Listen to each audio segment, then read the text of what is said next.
With the 8th pick in the 2026 NFL Draft, I have the New Orleans Saints, my own beloved New Orleans Saints, selecting Carnell Tate, the wide receiver out of Ohio State. First of all, they should rename Ohio State to be Wide Receiver State or Wide Receiver University because they just keep putting out productive wide receivers that go on to have success at the NFL level.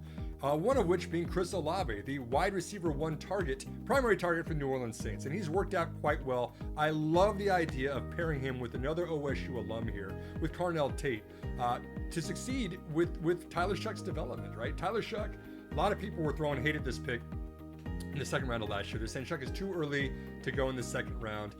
He has silenced the critics and the naysayers, and the Saints have got him in a position to succeed if they can only give him another weapon this next year. I think that he's going to go on and develop and progress even further, right? Kellen Moore, great QB-friendly coach, comes from the Philadelphia Eagles, won a Super Bowl with them as offensive coordinator. He's going to see Tyler Shough developing. He's going to give him a second tool and a second reliable receiving option.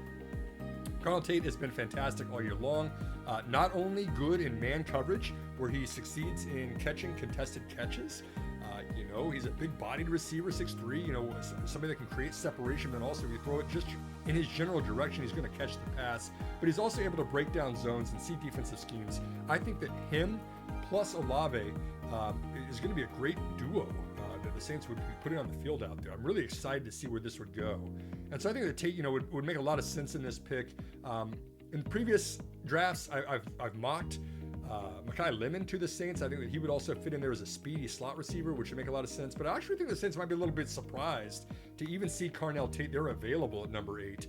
We saw a lot of edge rushers and then the offensive linemen go at the beginning of the round there. I think if you're the Saints, you get the chance to draft Tate and pair him up with his OSU buddy, Chris Olave out there, figure out who's going to be in the slot and who's going to be on the boundary. Or maybe you put both of them out wide, however you look, how that configuration look. This is a quarterback that's shown a lot of poise in the pocket. The Saints' offensive line is still young, but is showing a lot of promise. And Tyler Shough certainly has done very, very well. I think it makes sense to continue to roll with building out the offensive pieces. And with number 8, I have the New Orleans Saints going with Carnell Tate, the wide receiver, the X receiver predominantly so far out of Ohio State.